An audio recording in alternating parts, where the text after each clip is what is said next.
เก่งโอ้ก็เลยก็เป็นตำต่อยเป็นผู้ใดเลย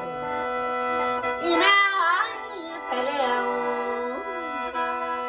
แม่ลีบอยืนมันสั้นขี้มึงจากบางมึงดู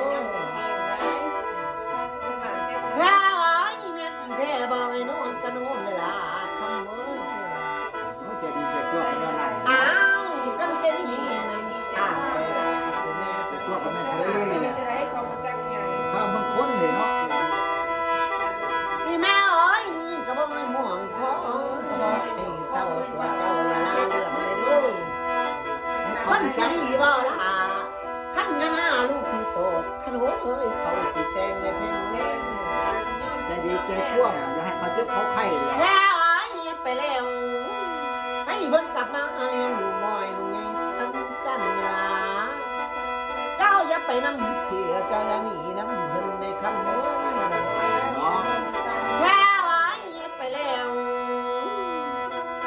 บ่ให้เดินทางคนละเส้นตาเว้นน้อยคนละหน่วยมาตรงมากินข้าวกล้วยกินกล้วยเจ้าห่วงดีเด้อ มักเขากับชงกับชาเขาแหละเขาคายเราคายหน้า